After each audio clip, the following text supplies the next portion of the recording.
France Maghreb 2 sur 106.1 FM, à Amiens et toute sa région. Allez, merci de nous rejoindre sur France Maghreb 2, évidemment. Et comme tous les vendredis, à cette même heure, évidemment, vous avez la traditionnelle émission Parler Islam. Et c'est avec plaisir aujourd'hui que nous accueillons pour cette émission Parler Islam le professeur Sami Abdessalam. Salam alaikum, professeur Sami. Wa alaikum salam wa rahmatullahi wa barakatuh. Alhamdulillahi rabbil alamin. والصلاة والسلام على أشرف المرسلين سيدنا ونبينا محمد وعلى آله وصحبه أجمعين يا رب لك الحمد كما ينبغي لجلال وجهك وعظيم سلطانك يا رب لك الحمد حتى ترضى ولك الحمد إذا رضيت لك الحمد على كل نعمة أنعمت بها علينا ولك الحمد على الضراء والسراء وعلى كل الابتلاءات. Chers auditrices, auditeurs, salam wa rahmatullahi wa barakatuh. Je me trouve dans l'obligation de revenir vers l'essentiel de cette religion musulmane. Le premier point, c'est rappeler le principe de la cause ou la raison de notre existence. Allah subhanahu wa ta'ala l'a précisé dans plusieurs versets coraniques, mais les plus connus récités, c'est « Wa ma khalaqtul jinna wal insa illa ya'budun ». Ce verset coranique où Allah subhanahu wa ta'ala, il précise, il indique, il enseigne, il informe à toutes les créatures que la cause de l'existence, la cause de cette reproduction, la cause de notre présence sur Terre en tant qu'être humain, elle doit avoir un but. Le but, la finalité de l'existence de tous les êtres humains, sans exception, selon le Créateur, et c'est lui qui a décidé que ça doit être ainsi, c'est l'adoration. L'adoration que, aussi, je rappelle, j'insiste sur le fait de rappeler ce que c'est l'adoration, ce n'est pas uniquement des actes rituels, contrairement à ce que nous pensons. Non, l'adoration, ce sont bien sûr ces actes rituels qui prouvent notre foi, notre bonne foi, comme on le dit. C'est cet engagement, c'est cette cohérence, c'est cette paix interne, c'est cette possibilité, capacité de l'être humain d'être en contact, en lien avec son créateur, Allah subhanahu wa ta'ala. C'est l'essence, c'est le fondement de l'adoration. C'est lorsque je me sens en tant que créature, être en lien, en contact, avoir ce i'tiqad, ce lien. Je trouve pas d'autres mots à traduire par i'tiqad ou l'iman que le mot ou le terme lien. C'est ça, c'est exactement ça. Mais en islam, l'adoration, elle prend plus d'espace et c'est plus large que le fait que je fais une prière, que pendant le ramadan, je jeûne, que lorsque j'ai les moyens, je pars faire mon hajj, lorsque j'ai les moyens financiers, je paye la zakat. C'est aussi cette intensité, cette véracité de ma foi. C'est-à-dire qu'à l'intérieur de moi, je crois que cet univers a un créateur qui est Allah subhanahu wa ta'ala. C'est lui qui gère tout, c'est lui qui fait tout, c'est lui qui détient la vie et la mort, c'est lui qui possède en fait les clés de cet univers, c'est lui qui gère tout. C'est une foi, d'abord l'adoration, c'est d'abord une intention, c'est une croyance, c'est une conviction qui doit être, cette conviction doit être traduite par des rites. Et l'apport des rites en islam, la prière en particulier, puisqu'elle est quotidienne, elle est en fait annuelle, elle n'est pas occasionnelle comme beaucoup d'autres rites, elle elle exige de nous, elle a comme finalité et but conduire l'être humain à avoir un comportement qui correspond à la pratique de la prière en particulier. On voit très bien que l'adoration, le but de la création de l'être humain sur terre, c'est comment traduire ma foi, traduire cette compréhension, cette capacité de me dire dans ma tête, voilà, Rabbi m'a créé pour l'adorer, en action, en vie quotidienne, en comportement, en attitude. C'est ça ce qu'on appelle l'adoration. Et je rappelle à nos chers auditrices, auditeurs, que l'adoration, c'est pour l'intérêt de l'être humain. Il n'est pas question en islam que je prie Dieu parce que Dieu il a besoin de ma prière. Il n'est pas question en islam de croire un instant que si je fais ma prière, si je fais mes ablutions, c'est pour l'intérêt de Dieu. Mais non. D'ailleurs, juste après la première partie de ce verset coranique, Allah subhanahu wa ta'ala, il le dit explicitement. En fait, si vous faites la prière, si vous m'adorez, c'est pour votre intérêt. C'est l'intérêt de l'être humain. C'est chacun de nous doit trouver dans ce qu'il fait, dans ce qu'il croit, un intérêt particulier. Et l'intérêt, le premier, je crois, intérêt, en fait, que tout le monde cherche aujourd'hui, hein, c'est la quête de ce qu'on appelle de la spiritualité, c'est cet apaisement. C'est ce silence intérieur. C'est cette paix, c'est cette tranquillité. Ça ne veut pas dire qu'on ne va pas avoir des problèmes, pas du tout. Tous nous sommes logés sous la même enseigne. C'est les épreuves. Mais ce qui distingue un musulman, un croyant pratiquant, j'allais dire, c'est ce fait qu'il traverse les tempêtes, il vit les épreuves, mais avec paix et sécurité. Il peut être perturbé, déstabilisé, mais quand même, parce qu'il a la foi, il croit que Rabbi subhanahu wa ta'ala, s'il éprouve, c'est pour son intérêt. Si tu tombes malade, c'est pour ton intérêt. Même si nous, les êtres humains, nous avons du mal à croire. Parce que nous fions qu'aux apparences. Ouais, parce qu'il est malade, le pauvre. Oui, il lui arrive un mal. Oui, il a un accident. Oui, il a perdu son travail, etc. En fait, on est toujours dans les apparences, malheureusement. Alors que derrière toutes les épreuves, il y a un bien.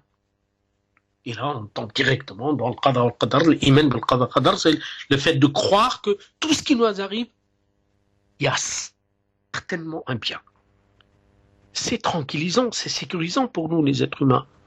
Parce que si on va s'arrêter aux apparences, si on va s'arrêter, le pauvre mesquine, voici ce qui lui arrive, etc., c'est tout à fait normal qu'on va tomber dans la dépression, qu'on va être dans l'angoisse, qu'on va en fait, voilà, ne pas pouvoir se relever, alors que l'épreuve, d'abord c'est indispensable, elle est valable pour tout le monde, mais lorsqu'on est croyant, lorsqu'on a la foi, nous avons cette épreuve, Bouton accroché pour l'activer, barre espace. réussite. Je crois que c'est très important pour nous tous. Voici un rappel indispensable pour moi. Pourquoi nous sommes là sur Terre? Vous savez, c'est pas une question philosophique, hein, c'est pas une question en fait qui n'a pas de sens. Non, elle a un sens. Oui, posons-nous cette question. Je fais quoi dans ma vie? Parce que lorsque je sais pas ce que je fais, je m'ennuie. Je vais faire n'importe quoi. Et là, je vais chercher d'autres moyens pour ne pas m'ennuyer, alors que je m'enfonce dans l'ennui total. وَمَا خَلَقْتُ الْجِنَّ وَالْإِنسَ إِلَّا لِيَعْبُدُونِ. Merci beaucoup, cher professeur Samy, pour cette introduction qui ouvre l'émission Parler Islam, évidemment, et toutes vos questions dès à présent sur la pratique de l'islam. Si vous souhaitez interroger le professeur Samy, si vous souhaitez poser vos questions sur cette belle religion musulmane, évidemment, et si vous voulez donc connaître, évidemment, vos questions, des questions, une réponse, eh bien, vous nous appelez dès maintenant au standard 0892 23 99 50. Les premières questions dans une petite seconde. Le temps de marquer la première pause et d'accueillir toutes vos questions. Je vous rappelle, quelle que soit la question, il n'y a pas de fausses questions. Et si vous voulez rester anonyme et que vous avez des questions particulièrement anonymes, eh bien n'hésitez pas aussi à nous les faire savoir. On vous prendra en anonyme à l'antenne. N'hésitez pas. 0892 23 99 50 étoile et le choix numéro 1. Cher professeur Samy, on va marquer la pause et on va accueillir nos chers auditeurs dans une seconde, Inch'Allah. Avec plaisir, frère. À tout de suite sur France Maghreb 2 et n'hésitez pas à nous appeler donc dès maintenant 0892 23 99 50. France Maghreb 2. France Maghreb 2. Parlez Islam.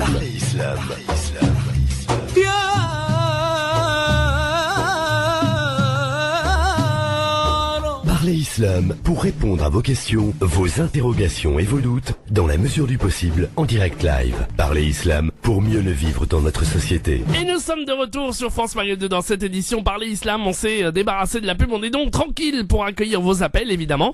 Et vous êtes les bienvenus si vous avez une interrogation, une question sur la pratique de l'islam. Le professeur Samy aujourd'hui vous répond 0892 23 99 50 étoile et le choix numéro 1 pour arriver ici au standard. Quelle que soit votre question, vous êtes les bienvenus, vous posez votre question et le professeur Samy vous répond en direct, que vous soyez d'ailleurs à Paris ou en région parisienne, mais aussi tous nos auditeurs qui nous écoutent de la France entière, à Clermont, Dijon, Reims, Amiens, Le Havre, Orléans, du côté de Metz, du côté de Marseille. N'hésitez pas, 0892 23 99 50. Cher professeur Samy, en attendant les appels des auditeurs, on va parler de cet événement qui aura lieu ce week-end à la porte de Champéret, c'est le salon Hajj Expo. Vous serez d'ailleurs bien justement là-bas pour vous serez au salon du Hajj Expo ce week-end. Inch'Allah ta'ala, en fait, comme chaque année, demain aura lieu le salon du Hajj et de l'Umrah. Oui, tout à fait. Et pour toutes les personnes qui souhaiteraient avoir des informations ou bien nous rencontrer, marhaba bihum, il n'y a aucun problème en fait demain, bi'idhnillahi ta'ala, presque toute la journée.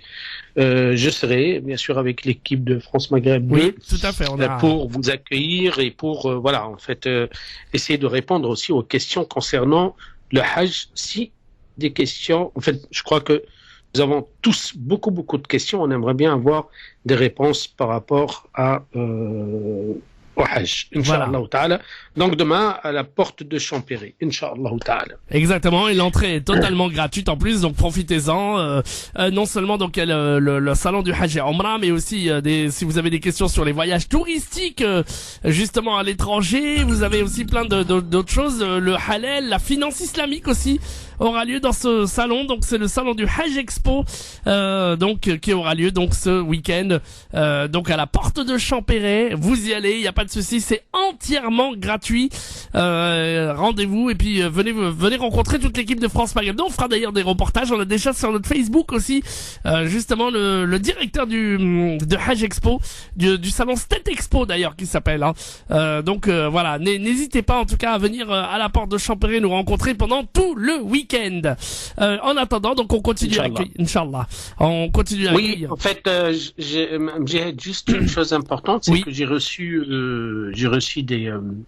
des SMS de la part de nos chers auditrices auditeurs de France en fait via la radio, l'émission Parlez Islam. Oui. Et j'ai des petites questions en fait auxquelles j'aimerais bien répondre, mais essayez de profiter aussi de la présence à la radio en direct pour poser vos questions. En fait, comme le dit à chaque fois Amjad, exactement. Le dit très bien en plus, il n'y a pas de tabou en fait. Essayez nous sommes là pour essayer de comprendre et surtout de trouver des bases dans la religion musulmane pour faciliter notre vie en tant que pratiquants de l'islam dans cette société.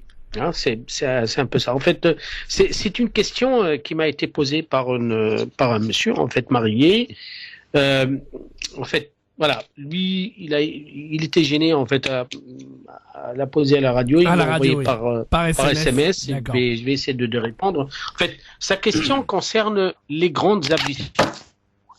Nous savons très bien que pour les musulmans, oui, tout à fait. Voilà, nous savons très bien que pour le croyant musulman, il ne peut pas, en fait, il est strictement interdit de faire la prière lorsqu'on est en état de janaba. La janaba, c'est une disposition qui n'a rien à voir avec la souillure, qui n'a rien à voir avec les règles, en fait, les menstrues de la femme. C'est lorsqu'il y a un rapport sexuel entre une femme et un homme, les deux sont appelés par obligation religieuse de faire les grandes ablutions. Les grandes ablutions, c'est quelque chose de très facile à faire, hein, c'est pas très très compliqué. C'est le fait de verser de l'eau sur tout le corps pour pouvoir se mettre en état, non pas de pureté. Attention, hein, c'est très très important ça. Beaucoup croient que c'est parce que les rapports sexuels sont une souillure ou sont quelque chose de sale ou de honteux. Pas du tout. Hein, c'est pas ça du tout. C'est une question, disons, de rituel. Voilà. En fait, la prière ne peut pas être acceptée s'il n'y a pas les grandes ablutions, les petites ablutions. D'ailleurs, on le voit très bien, on le remarque, on l'observe. C'est que les petites ablutions, ils ont rien à voir avec la souillure. En fait, c'est pas une question de je suis sale, je suis propre. Non, c'est un rite. Hein, c'est quelque chose de tout à fait rituel. Alors, ce monsieur, il se pose la question, en fait, que est-ce qu'à chaque fois il doit faire les grandes ablutions? En fait, en principe, oui. Après rapport, il faut faire les grandes ablutions pour pouvoir recommencer, reprendre la prière, puisqu'elle est interrompue par cet acte, comme d'ailleurs l'éjaculation, c'est pareil, hein, pour les jeunes. Je sais très bien que beaucoup de jeunes ne savent pas, malheureusement, ignorent qu'en islam, lorsqu'on est pratiquant, lorsqu'il y a éjaculation, que ce soit nocturne, que ce soit en fait réelle, il faut les grandes ablutions. Mais, si j'ai bien compris la question de ce monsieur, que j'espère il écoute la réponse à la radio aujourd'hui, c'est que, en fait, c'est un peu gênant. C'est un peu gênant dans le sens où il doit aller travailler, etc. Comment il fait? Alors, pour être clair, en fait, dans la jurisprudence musulmane, nous avons des règles, nous avons des exceptions de la règle. La règle, c'est que effectivement, je dois faire mes grandes ablutions pour reprendre ma prière. Mais si jamais, il peut arriver, hein, beaucoup d'hommes, hein, surtout en particulier, ou même des femmes hein, qui travaillent, mais les hommes, parce que il y a plus de possibilités de faire la prière, etc. dans la journée, supposant que j'ai pas pu le faire. Hein, je suis sorti de chez moi, je travaille, je reviens que le soir. Comment je vais gérer si jamais il y a une possibilité de faire la prière pendant la journée? Ben là, on peut recourir au tayammum, les ablutions sèches, parce que je suis dans l'incapacité, l'impossibilité, pour des raisons multiples, pratiques surtout, de faire mes grandes ablutions au travail ou ailleurs. Donc, pas d'inquiétude là-dessus. On recourt aux ablutions sèches, au tayammum, pour faire ma prière, je dis bien dans le cas uniquement où il y a une possibilité de faire la prière de la journée sur mon lieu de travail, où je vais me débrouiller pendant les pauses. Là, je crois que c'est très important. Et après, le soir, lorsqu'on revient, il faut faire les grandes ablutions pour reprendre le cours normal, disons, du rite de la prière et des ablutions.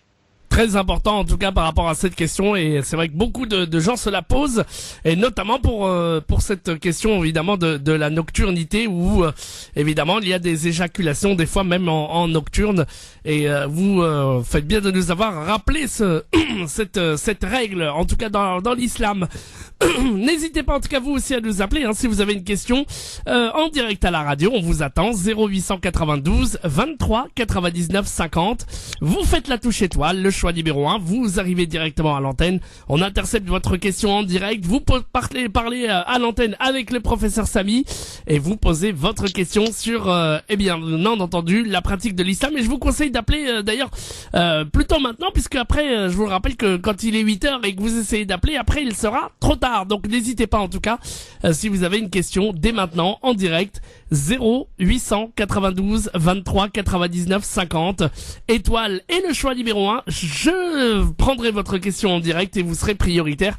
chers auditeurs. 0892 23 99 50. On marque une petite pause musicale et on revient. Oui, pardon. Juste une chose, c'est que c'est l'heure de le Maghreb. Voilà. Je vais profiter. On va profiter. Exactement. Qu'il n'y a pas d'appel. On fait l'après de Maghreb. Et bien, après, on attend nos chers auditrices auditeurs. Inch'Allah. À tout de suite, professeur Samy. France Maghreb 2, France Maghreb 2. Sur 99.5 FM, sur 99.5 FM, à Paris et toute sa région. France Maghreb 2. France Maghreb 2. Sur 105.1 FM, sur 105.1 FM, à Dijon et toute sa région. Et vos questions en direct au standard au 0892 23 99 50. Peut-être que le professeur Samy est revenu, Inch'Allah, de la salle de Maghreb. Il est là. Oui, alhamdulillah. Alhamdulillah. Et on va accueillir nos premiers auditeurs qui sont là et qui vous attendent avec impatience, justement, au 0892 23 99 50. Isma est à Rissorangis, pardon. Salam alaikum, Isma. Alaikum salam, Mediahed et professeur Samy. Alors ma question elle est simple et rapide, c'est concernant les enchères en fait. Qu'est-ce que nous dit l'islam vis-à-vis de ça? Est-ce que c'est toléré? Moi je parle pas de l'art bien évidemment, je parle des biens d'entreprises par exemple qui ont fait faillite ou de l'immobilier. Voilà. Ouais. Ah, bonne question. Alors, Samy. En fait, je crois que c'est vrai que le chapitre du commerce en islam, subhanallah, c'est moins rigoureux que, par exemple, le côté rituel. Ça, il faut bien le savoir. Ça veut dire que lorsque on étudie, on lit, en fait, on observe, on voit les recherches, les études sur tout ce qui est commerce, hein, c'est surtout, il faut aller sur les principes. Ça veut dire que il y a de l'éthique, hein, il y a des interdits, par exemple, que je dois gagner sans recourir ni en fait au vol, ni à l'escroquerie, ni à la tricherie, ni voilà. Tant que je respecte ces principes, tout le reste devient halal, permis. Je crois que c'est très important d'avoir ce principe dans la tête. Hein, subhanallah, c'est moi-même, je suis toujours interpellé. Je me dis, mais c'est vrai, lorsqu'on voit par exemple les rites, la prière, etc., c'est très pointu, il y a beaucoup de rigueur. Malgré que alhamdoulilah, il y a des facilités, mais quand même, lorsqu'on part, le côté échange commerciaux avec les êtres humains, le commerce, l'achat, la vente, le gain, etc. Là, on part sur les interdits en particulier. D'après mon avis, d'après ce que j'ai su aussi, parce que je suis pas spécialisé là-dessus, c'est que c'est permis. C'est permis parce que on n'est pas dans il y a rien. En fait, que la société fasse faillite. Moi, j'imagine que il faut revendre tout ce qu'elle a laissé, etc. Donc, selon mon avis, selon ce que j'ai connu, c'est valable et c'est pas interdit. Wallahu a'lam. Ok, alors merci beaucoup. Autre chose, mais du coup, pour les biens immobiliers, alors là, c'est vrai que je parlais d'entreprise, je me posais la question, mais dans l'immobilier, les gens qui malheureusement ont trop de créances et finalement, ils doivent céder leur bien qui va finir aux enchères. Là, ça se passe comment? Est-ce que c'est pareil ou non? Wallahi, je crois que, en fait, ce qui est sûr, c'est pas pareil sur le plan entreprise, sur le plan personnel, hein, ça c'est sûr et certain. Mais aussi, vous le savez mieux que moi, en fait, l'être humain, il est responsable de ce qu'il fait. Hein, et souvent, on doit payer les erreurs de notre responsabilité, parce que, en fait, la personne qui n'a pas pu payer, etc. Vous savez, peu importe les raisons. Je crois que ça reste aussi permis. Hein, je ne vais pas utiliser le mot halal, je vais utiliser le mot permis. C'est ce que j'ai dû comprendre et savoir. Est-ce qu'il y a d'autres avis? C'est possible. Hein, moi, je crois que c'est possible, surtout lorsqu'on voit de l'autre côté. Ça veut dire que là, je vais profiter d'une faillite, je vais profiter d'une misère de l'être humain, etc. Mais je ne crois pas que ça serait logique, en fait, ou en fait, même de point de vue personnel, puisque j'impose pas, moi, en tant qu'acheteur, j'ai pas imposé. C'est pas moi qui l'a. Vous voyez très bien, c'est c'est pas moi en fait qui a imposé, et je suis pas dans la tricherie du tout. Vous voyez très bien.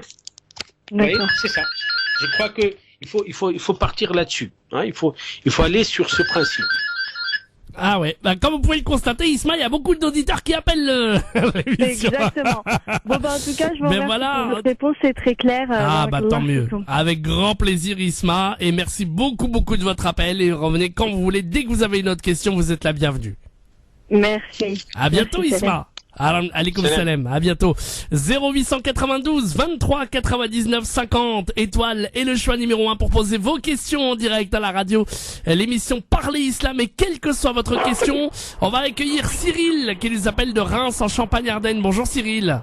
Bonjour, salam alaikum. Alaykoum salam.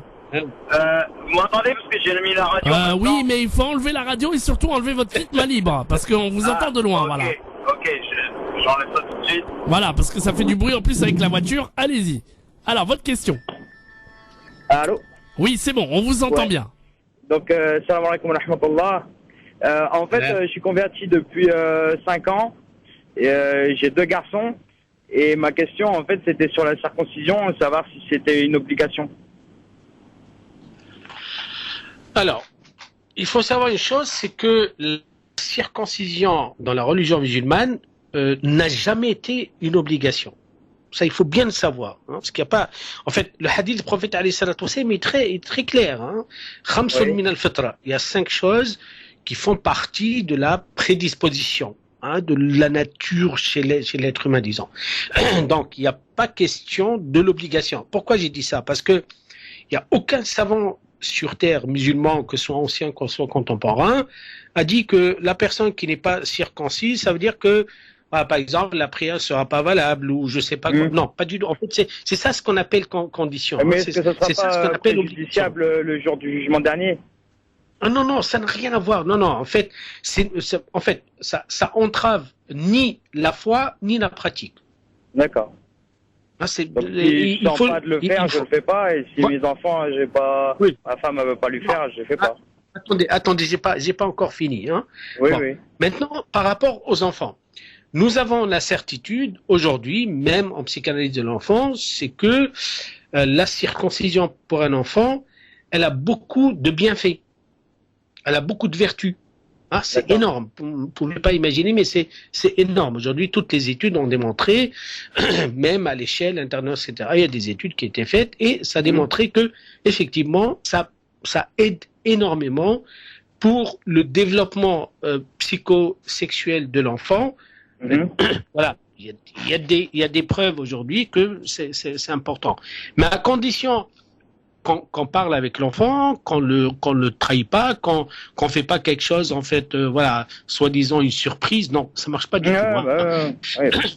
Voilà. Conscient du chose. Mais jusqu'à quel âge? C'est jusqu'à quel âge qu'on peut le faire? Alors, en fait, de préférence que ce soit très tôt. Jusqu'à il n'y a pas. Ça, en fait, voilà. Après, vous savez, parce que c'est un acte chirurgical en fait. C'est le chirurgien qui va décider en fait. Mais c'est rien. Hein, c'est vraiment banal. Hein, c'est vraiment. De point de vue médical, il y a rien. C'est pas comme on peut l'imaginer. Hein, il faut pas fantasmer là-dessus. Donc, après, c'est surtout le premier principe, il n'y a pas d'obligation. Le deuxième principe fondamental très très important, ça fait partie des actes prophétiques. Voilà. Ça c'est important. Ça veut dire que moi, je m'inscris dans cette lignée prophétique dont tous les prophètes ils l'ont fait. Donc c'est bien. Voilà, tout simplement. C'est comme ça qu'il faut voir. D'accord. Voilà Cyril pour votre question en tout cas. Merci à vous de nous avoir appelés et puis je vous dis à très bientôt. Barakallahu fik. On va revenir dans un instant, le temps de marquer la pause et on revient très vite évidemment avec d'autres questions, d'autres interrogations sur la pratique de l'islam évidemment. N'hésitez pas à nous appeler évidemment 0892 23 99 50 étoile et le choix numéro 1. Vous êtes déjà très nombreux et tant mieux. Continuez, on va vous accueillir évidemment comme il se doit. 0892 23 99 50. Cher professeur Samy, on passe la pub et on revient très vite en direct sur France Maghreb 2. À tout de suite. 0892 23 99 50. France Maghreb 2, France Maghreb 2. Parlez Islam. Yeah.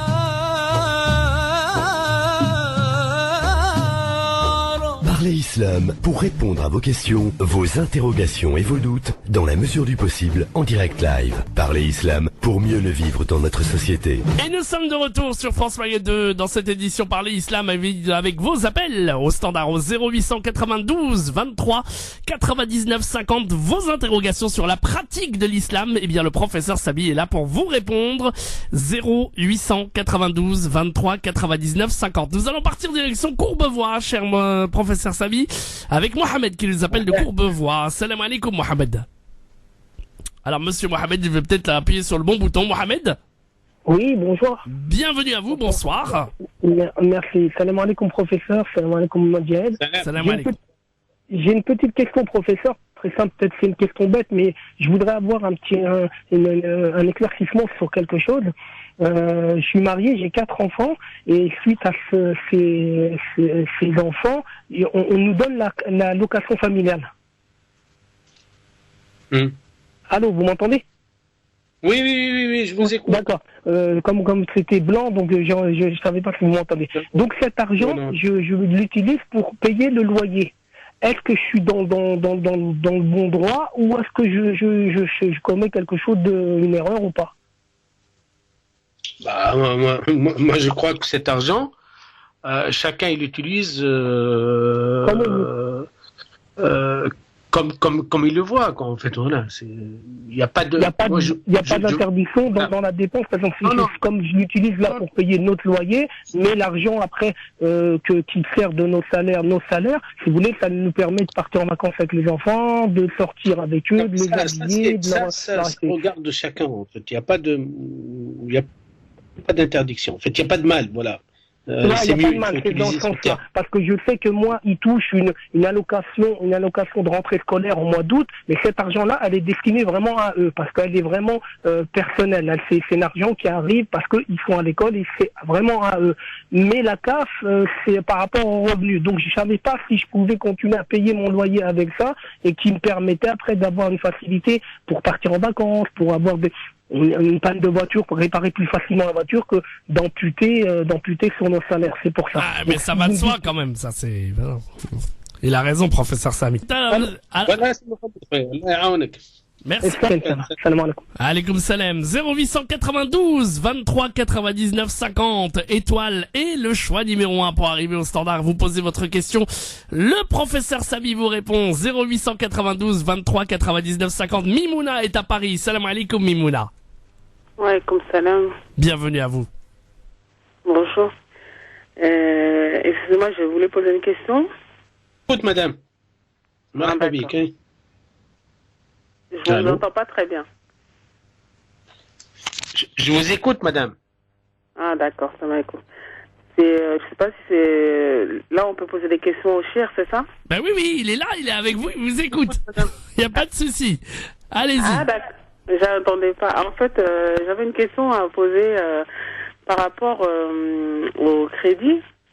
Et parce que j'entends plusieurs avis par rapport à ça. Et donc, je voulais que vous m'éclairez sur ça. Pour un crédit immobilier, en fait. Et il y en a qui disent qu'il y a un avis qui est sorti, une fatwa qui dit que si c'est pour mettre sa famille, c'est possible. Et il y en a d'autres qui disent que tout crédit confondu, c'est interdit. Donc je voulais avoir plus de renseignements par rapport à ça, parce qu'on est perdu en fait, on sait pas quoi faire. Wallahi, moi je crois, madame, que les deux avis existent, donc on peut pas être perdu puisqu'on doit choisir entre les deux. Et si vous voulez mon avis personnel, moi je dis que en fait cette fatwa en fait ne concerne que la personne qui l'a émise. Voilà, que je respecte, hein, je ne remets pas en question du tout. Hein. Par contre, pour moi, le crédit avec intérêt, quelle que soit sa destination et quelles que soient les raisons, reste interdit et haram. Voilà. D'accord. Donc, quel que soit, il n'y a aucune chose d'après vous qui justifie de faire un crédit. Il n'y a rien, madame, surtout aujourd'hui. Hein. En fait, si c'était 15 ans ou 20 ans avant, ok. Là, on peut discuter. Aujourd'hui, non. Aujourd'hui, il y a plusieurs possibilités. Il y a, voilà, aujourd'hui, la finance islamique, elle arrive. Elle est sur le marché. En fait, certainement avec, voilà, c'est pas quelque chose que, elle n'est pas en fait en émergence totale, mais quand même, elle existe et petit à petit. Et voilà, je crois qu'aujourd'hui, recourir en fait au crédit avec intérêt, c'est quelque chose de très facile, malheureusement aujourd'hui, mais ça reste quelque chose de haram. Voilà, tout simplement. Et là, vous pouvez demander en fait à toutes ces personnes qui ont crédité, à toutes ces personnes qui ont recouru à ce système, combien il y a des souffrances derrière, combien il y a des problèmes derrière. C'est une catastrophe en fait. Pour moi, c'est exploitation et c'est vraiment utiliser la misère des gens, la nécessité des gens, l'impuissance des gens pour enrichir les riches. Hein, ça c'est personnellement c'est quelque chose d'indiscutable. Après, il est libre. Hein. Après, chacun, il est libre. Il fait ce qui lui semble bon. Hein. En fait, moi, ce que je réponds à chaque fois, c'est que il y a cette fatwa qui quand même, elle remonte à longtemps. Hein. Elle n'est pas récente. Il y a des personnes qui se reposent sur cette fatwa. Bon, chacun, il est libre. Voilà. Oui, parce qu'il y a des gens qui disent à partir du moment où ça a été fait par des savants. On peut utiliser la fatwa, mais moi ce qui me fait peur, c'est comme on regarde dans... Non, et vous avez raison, vous avez bien fait parce qu'aujourd'hui en fait c'est vrai que les êtres humains d'habitude on aimerait bien avoir toute la facilité. Non, on aimerait bien qu'il n'y ait même pas mais il faut savoir une chose très importante, c'est que le crédit avec intérêt reste et restera jusqu'à la fin du monde et de la vie des êtres humains haram, tout simplement. D'accord. Les êtres humains, ils font ce qu'ils veulent. Hein. Ils sont libres, chacun il est libre. Hein. Oui, il est libre, mais bon, après, moi je me dis, ça fait peur quand même, parce qu'il y en a qui... Non, madame, libre dans le sens de la responsabilité. Ouais, il assumera. Voilà. De toute façon, pour moi, on peut soi-disant en fait être rusé, et faire semblant et tricher, etc. Mais avec Allah subhanahu wa ta'ala, c'est l'intention qui compte d'un côté, et d'un autre côté, aujourd'hui, il n'y a plus de raison pour moi. Je vois pas la raison. Subhanallah, je vois pas du tout la raison. S'il vous plaît, je parle pas aux personnes qui ont déjà eu des crédits. Ça, c'est autre chose. Hein. Voilà, les personnes qui ont déjà eu des crédits, voilà. Ça, je crois que la voie, elle est aujourd'hui claire. Oui. C'est que se repentir, demander le pardon à Rabbi subhanahu wa ta'ala, mais je parle des personnes qui souhaiteraient avoir un crédit avec intérêt et qui surtout, ça les interroge beaucoup. Voilà. Ah, ça, vous avez bien fait de le préciser, ça, professeur Sabi, parce que c'est vrai que tout de suite après ça, voilà, vous avez vraiment bien fait de préciser cela, en tout cas. Oui, merci beaucoup, en tout cas, pour vos précisions. C'est nous qui vous remercions, Mimouna. Merci beaucoup. Bonne continuation. Alaykoum salam. 0892 23 99 50 étoiles et le choix numéro 1. Vous posez vos questions au professeur Sabi qui est là en direct aujourd'hui et quelle que soit la question, je vous le rappelle. Et vous êtes les bienvenus, vous êtes perdus, vous voulez en savoir plus sur la pratique de l'islam, vous avez des questions, 0892 23 99 50. On va prendre un auditeur, lui il n'a pas pu patienter, mais c'est pas grave. On va marquer une petite pause musicale, une petite respiration. On rappelle l'événement de demain. Oui, tout à fait, le Hajj Expo. Évidemment, demain du côté de la porte de Champéret. C'est très important d'y aller. Toute l'équipe de France Maghreb 2 évidemment sera au rendez-vous avec le professeur Sabi aussi qui pourra vous renseigner, qui pourra vous aider, qui vous pourrez parler. C'est entièrement gratuit, c'est le salon State Expo du côté de la porte de Champéret, très facile d'accès en plus. Donc n'hésitez pas à venir nous rencontrer et nous serons en direct et nous couvrirons l'événement tout ce week-end sur France Maghreb 2. Et surtout, vous pourrez rencontrer toute l'équipe. Donc, ça vaut le coup vraiment de venir faire un petit tour, non seulement pour le State Expo, pour tout ce qui est donc interrogation sur le Hajj et le Umrah, mais aussi le tourisme éthique, la finance islamique, le halal. Tout y sera et vous allez vraiment passer une très très bonne journée et vous avez 2 jours pour y participer, donc le salon Stet Expo du côté de la porte de Champéret. Oui, en plus je serai aussi présent dans le stand de l'agence avec laquelle je partirai au Hajj, Inch'Allah. Oui, donc les personnes qui veulent s'inscrire au Hajj et avoir plus de renseignements, voilà, je serai aussi au stand de l'agence avec laquelle je partirai demain, vous le saurez demain. Exactement, cher professeur Samy. Et puis d'autres appels évidemment qui arrivent pour les questions en direct au standard au 0800 92 23 99 50. On prend un nouvel appel, un auditeur. Salam alaikum monsieur. Wa alaikum salam wa rahmatullah. Bienvenue à vous. Quel est votre prénom et vous nous appelez d'où?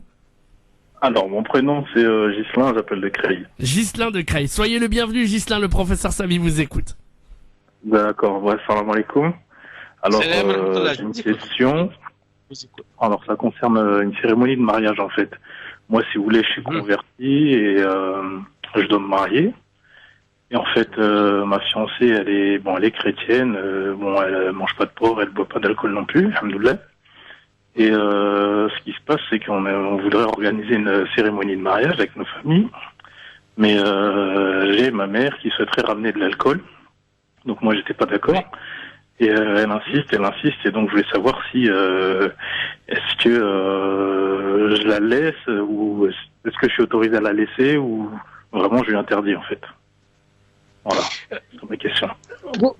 En fait, c'est ce courage en fait parce que moi j'aimerais bien vous rappeler des principes en islam. C'est très important. Le Coran, il le dit, c'est très clair. Chacun, il est responsable de ses actes. En fait, là où ça devient dérangeant, là où, lorsque moi, je suis complice, où je partage le mal que l'être humain fait. La deuxième des choses, nous avons la certitude, et là, on le trouve dans tous les livres du fiqh de la jurisprudence musulmane, lorsqu'il y a un non-musulman qui fait ce qui est interdit pour nous mais permis pour lui, on n'a pas le droit de lui interdire ce qui est permis dans sa religion. D'accord. Ça, c'est un principe fondamental. D'accord. Abu Hanifa, rahimahullah, il a beaucoup précisé, il a beaucoup, en fait, c'est comme ça. Le Coran, il le dit. Là, comme dit, chacun il a sa religion. Si elle considère que la consommation de l'alcool, parce que sa religion, ou sa conviction, ou ses principes lui autorisent, interdire. Là où ça devient un problème, Inch'Allah, après, ça veut dire que lorsque vous aurez votre propre maison, etc., bon là, c'est à négocier. Ça, c'est à négocier. Je crois que c'est très important. Et vous ne pouvez pas, religieusement parlant, vous considérer comme responsable de ce qu'elle fait. Impossible. Non. D'accord. Que maintenant, de point de vue purement relationnel, éthique, etc., que maman, tu sais, voilà, moi j'aime pas, etc. Bon, ça, c'est, vous savez, ça se dit, hein. Mais maintenant, vous ne pouvez pas. Là, quand même, c'est votre maman. Vous voyez très bien. Voilà. Ouais. D'accord. Moi, voilà. Donc, n'entrez pas dans un conflit qui, malheureusement, ne correspond pas à des principes chez nous dans la religion musulmane. Vous savez, c'est très important. La liberté individuelle et la responsabilité individuelle, c'est quelque chose de fondamental dans la religion musulmane. D'accord. Ça dérange? Ah oui, je vous l'accorde. Alors là, je vous l'accorde. Oui, je suis passé par là. Vous inquiétez pas. D'accord. Eh ben voilà, monsieur, pour votre question. Merci beaucoup et barakallahu fikoum. Merci beaucoup pour avec plaisir. Avec plaisir. Bon courage et bonne fête de mariage. Oui, bon mariage, tout nouveau de mariage quand même, hein. Mabrouk, comme on dit. Merci. À bientôt. Merci beaucoup de votre appel. À bientôt. Barakallahu fik. 0892 23 99 50 étoiles est le choix numéro 1 pour parler au professeur Samy. Toutes vos questions, vos interrogations, vos doutes sur la pratique de l'islam, on répond. Le professeur Samy vous répond. 0892 23 99 50. Ah, dommage. Khadija n'a pas pu patienter, malheureusement. Khadija nous rappellera, Inch'Allah, il n'y a pas de souci. Ça nous donne le temps comme ça de marquer la pause, cher Samy, la dernière pause, évidemment, et après on revient avec nos chers auditeurs. En fait, Mjed, allez-y. s'il te plaît, si tu permets. Bien sûr. Je vais profiter un peu. En fait, pour cette situation de ce frère, je sais très bien que, voilà, pour nous, les musulmans en particulier, les pratiquants, etc., nous sommes hypersensibles à tout ce qui est haram, tout ce qui est interdit. D'accord? Ça, c'est notre droit. C'est mon droit à moi d'être allergique, d'être hypersensible, etc., que je n'accepte pas. Bon, ça, c'est une chose. Mais ça me concerne moi. C'est ma personne. C'est ma conviction. C'est ma personne. Dans les rapports humains, en islam, il y a beaucoup de règles que malheureusement, nous, on néglige, on ne connaît pas. Voilà. Et là, on mélange tout. Voilà. Il y a des personnes, par exemple, voilà, pour eux, je vis seul, j'assume seul ma religion. Là, il n'y a personne qui peut intervenir dans votre vie perso. Mais lorsqu'il s'agit de rapports, en fait, là, il y a un choix qui a été fait. Il faut le respecter. On doit le respecter, c'est très important. Dans ce choix, il va y avoir des contraintes. Parmi les contraintes, c'est ça. C'est le fait qu'il va y avoir de l'alcool, etc. Bon, donc, en tant que, parce que se marier, je suis pas seul. Je me marie pas avec moi-même. Il y a de la famille, il y a des gens, etc. Il y a une cérémonie, il y a de la fête, il y a la salle, etc. Donc, il y a des choses que moi, je peux pas contrôler et dont je suis pas responsable en plus. Je tiens à le préciser parce que je sais très bien que oui. Dans ma réponse, il y a beaucoup. Voilà, les gens ils vont dire oui, mais qu'est-ce que c'est ça, c'est quoi ça, c'est la haram, c'est haram. Non, attendez, ne mélangez pas tout parce que en islam, si on néglige, on méconnaît malheureusement les principes de cette religion musulmane, lakum dinukum waliyadin. Les choses sont très claires. Chacun il a sa religion. Voilà, ce qui est interdit, ce qui est permis. Ça, là, c'est sinon on va pas s'engager dans une voie où il y a que des contraintes. C'est une contrainte. Je gère la contrainte avec mes principes. Ça dérange, forcément, c'est tout à fait normal, parce que personne ne souhaite. Mais, alhamdoulilah, de point de vue purement religieux, je ne peux pas être responsable. Je ne peux être responsable que des actes que je maîtrise personnellement. Voilà, là où ça m'échappe pas. Tant que ça m'échappe, voilà, je suis plus responsable vis-à-vis de Allah subhanahu wa ta'ala. Juste, c'est important pour que les gens, d'abord, on revient pas là-dessus parce que c'est important, et surtout pour les gens qui peuvent être comme ça, enfin, une hypersensibilité. Vous savez, grâce à Dieu, alhamdoulilah, d'abord, on n'a pas le droit de juger les gens, ça c'est très important. L'intention, ça compte énormément. Et Rabbi subhanahu wa ta'ala, dans plusieurs versets coraniques, il parle des contraintes. Il y a des contraintes qui lèvent l'interdiction, il y a des contraintes qui nous obligent à faire ce qu'on n'a pas envie de le faire, mais on est obligé de le faire. Mais très bien, c'est une question de choix. Sinon, on fait pas des choix où il y a des contraintes. Voilà, c'est juste pour vraiment insister beaucoup qu'il n'y a pas d'ambiguïté dans mes réponses et surtout, s'il vous plaît, à chacun sa situation, à chacun sa réponse à lui. Si ça vous concerne pas, voilà, je ne vois pas, je ne trouve pas d'utilité à ce que, en fait, on soit inquiet, etc. Bien, cher professeur Sabir, avant de marquer la pause, allez, on a peut-être le temps de prendre une dernière question avant la pause. 0892 23 99 50, on va prendre Majid qui est avec nous. Salam alaikum Majid, bonsoir. Oui, salam alaikum wa rahmatullah. Alors, moi je vous appelle pour une question très importante, professeur Sami. J'ai 26 ans, j'ai envie d'effectuer le Hajj, Inch'Allah. Mais par contre, j'ai un problème. J'ai la capacité financière, ça, y a pas de souci.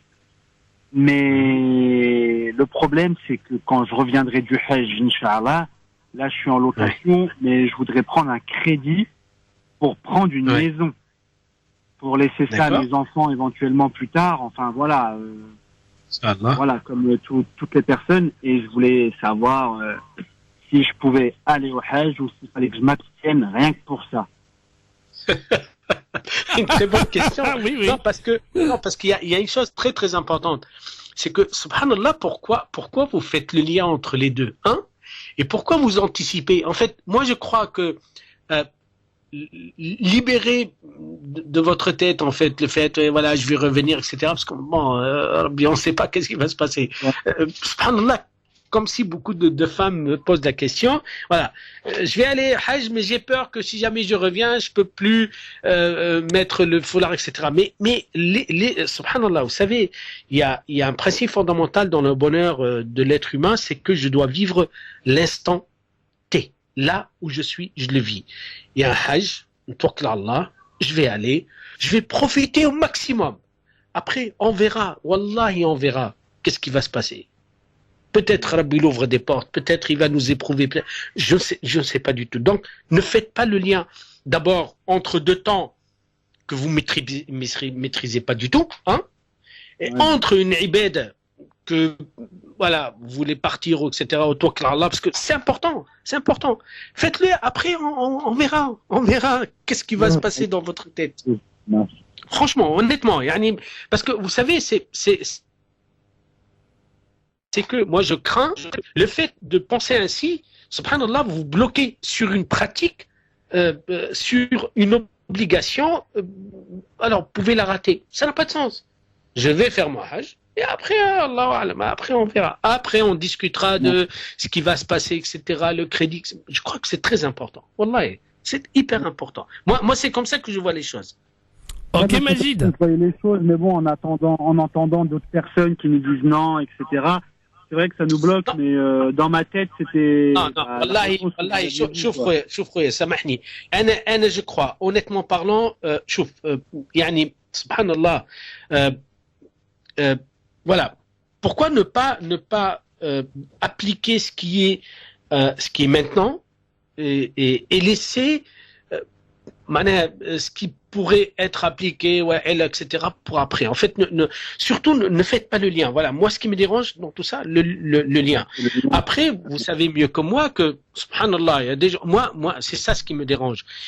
Pourquoi je me mêle de ce qui m'intéresse pas? Voilà, c'est pas mes là, j'arrive pas à le comprendre, j'arrive pas à l'admettre. On peut pas, c'est quelque chose c'est personnel, c'est moi, hein. Je crois que là, tawakkul ala Allah, faites votre engagement, allez-y, faites niya, hop, allez-y, tawakkul ala Allah, je vais faire mon hajj, alhamdoulilah rabbil alamin, après on verra. Et n'hésitez pas à venir demain au State Expo, évidemment, pour venir nous rencontrer. Oui, je pense que je serai là-bas. Super. Et vous êtes tous les bienvenus. En plus, c'est à la porte de Champéret, c'est gratuit, il n'y a pas de souci, on sera tous là-bas, Inch'Allah. Merci beaucoup, Majid. À bientôt. Merci. Barakallahu fikum. À bientôt. Wa alaykoum salam. On va revenir, professeur Sami, juste après la pause, avec les dernières questions des auditeurs. Oui. Rapidement, vous vouliez que... Ah oui, non, ça va, c'est bon. Ok, très bien. Allez, on marque la pause et on revient très vite. 0892 23 99 50, étoile, et le choix numéro 1, Parler Islam, revient très vite. France Maghreb 2, France Maghreb 2. Parler Islam.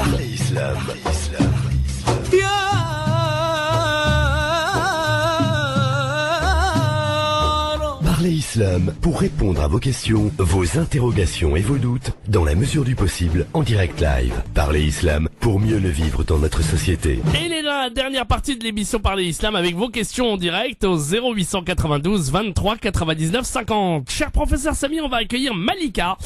Malika nous appelle de Paris. Salam alaikum Malika. Alaikum assalam wa rahmatullahi wa barakatuh. Salam alaikum ya professeur. Allah ysalmuk madame. J'aurais deux petites questions en fait. La première question, c'est est-ce que l'argent du travail au noir est illicite déjà?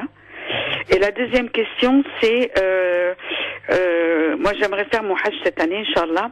Le problème, c'est qu'on revient, Inch'Allah, on revient le 12 septembre et moi je travaille, on m'a pas accordé de 2 jours. Qu'est-ce que je fais? Wallahi, madame, tout d'abord, le travail au noir, même l'État, il l'autorise indirectement, pour vous dire. Déjà, l'État lui-même, il a cette pratique, hein, ce système financier. Hein. Donc, il faut vraiment faire attention. Est-ce que c'est licite, c'est pas licite? Voilà. Ça fait partie de l'usage, même si c'est interdit par la loi. Donc, que les choses soient très claires. Maintenant, par rapport au temps, wallahi, chacun, il doit se débrouiller avec les moyens qu'il a. C'est-à-dire pour le Hajj? سامحني. Non, سامحني على الحج madame. يعني il y a pas de règles, il y a pas de règles etc. En fait, voilà, après il y en a beaucoup hein, pour cette année, surtout pour cette année, parce que le retour c'est vrai que ça sera en septembre. Il y en a beaucoup qui voilà, aujourd'hui ils trouvent pas voilà comment faire par rapport au travail. Je trouve pas le temps en fait, j'arrive pas à trouver les 2 semaines justement parce que je suis nounou pendant les périodes d'école justement et je n'arrive pas à trouver le temps pour ces 2 semaines en fait. اي فهمتك madame. والله شوف يعني de toute façon فما un très bon principe dans la vie, tout se négocie madame. Oui. Donc, tout se négocie mais là j'ai du mal. لا سامحني معناها سبحان الله. Maintenant si ça devient vraiment une contrainte on reporte là c'est tout hein, c'est pas compliqué hein. Oui vous pouvez reporter voilà. Non mais qui vit qui meurt c'est ça le truc. نعم comment madame? C'est d'ici l'année prochaine qui vit qui meurt c'est ça le truc. الله أعلم madame. النية خلي النية وخلاص après on verra après. Ouais la niya comme il dit professeur Samy. Ah oui. Ouais, c'est vrai. Et donc pour l'argent gagné au noir, c'est pas illicite. Madame, قلت لك l'argent au noir, c'est connu aujourd'hui. L'État lui-même, dans l'État lui-même, il y a cet usage. Ça se fait. On déclare pas, etc. En fait, c'est quoi là? C'est qu'on déclare pas. C'est tout. Je gagne, je travaille, etc. Mais je déclare pas. فهمتني هذا معناها c'est interdit par la loi etc. mais c'est pratiqué en fait voilà ça fait partie c'est le système فهمت on peut pas l'insérer dans haram et le halal on peut pas en fait pour moi بالله il est ni halal ni haram voilà tout simplement. D'accord. Et ben voilà madame. On peut payer le hajj avec ou pas? Ah bah oui. Tawakkal Allah, voilà. D'ailleurs, venez nous voir au State Expo demain, madame. Hein. Oui, ça va, j'avais l'intention aussi. Et par rapport à l'argent de la CAF aussi. Ah oui, c'est la deuxième personne qui lui demande l'argent de la CAF. Est-ce que c'est licite ou pas? J'ai entendu le monsieur. Lui, il dit qu'il paye son appartement et tout, mais est-ce que cet argent est licite vu qu'on ne le gagne pas avec la sueur de notre front? لا madame, سامحني. شوف, l'argent du Hajj, elle doit pas être l'argent de l'intérêt واحد, elle doit pas être volée, elle doit pas être proscrit. Tout le reste, c'est valable, tout simplement. Voilà. J'ai travaillé, j'ai pas déclaré, c'est un autre problème. On mélange pas tout. D'accord. Ok. Voilà. Bon, merci beaucoup de votre appel, madame. Vous revenez quand vous... C'est à quelle heure là-bas à la Porte Champéret? Ah bah nous, on sera là-bas à partir de toute la journée évidemment et il ouvre à partir du matin et jusqu'à 19h le samedi et jusqu'à 17h le dimanche. Vous y serez dimanche aussi, professeur? Ah alors dimanche je serai que le matin uniquement. Ah voilà. Donc vous serez surtout le samedi quoi. Ok. D'accord. Merci beaucoup. Toute la journée demain. Merci à vous. Salam. À bientôt. Et on va aller, on va déborder un tout petit peu, professeur. On va prendre la dernière personne si elle est là. Non, elle est partie. Bah tant mieux. Bah enfin tant pis. Tant mieux non. Mais on aurait voulu lui rendre service, mais elle nous appellera Inch'Allah bientôt pour une autre édition de Parler Islam. Exact. Effectivement, Mjahid, يعطيك الصحة. Juste Mjahid, si possible, oui. Parce que là j'ai des messages SMS, oui. Et pour que tout le monde profite, par rapport aux consultations. Enfin, en fait, je rappelle que je fais des consultations en psychanalyse d'enfants en particulier, en sexologie, mais surtout, Allah yarham waldi, comme n'attendez pas à ce que la situation empire. Hein. Je crois que c'est très très important. Donc voilà, juste si tu peux rappeler bien sûr le téléphone, que ce soit sur place, etc. Exactement. Et je vais te laisser en fait finir par le numéro de téléphone. Quant à moi, demain بإذن الله تعالى l'espace Champéret. ربي يسهل ويسر الجميع.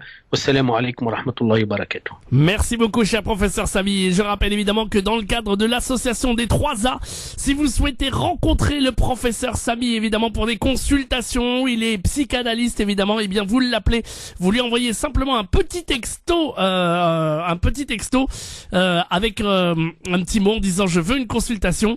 Donc n'hésitez pas, hein, donc à son numéro de téléphone. D'ailleurs, attendez, professeur Samy.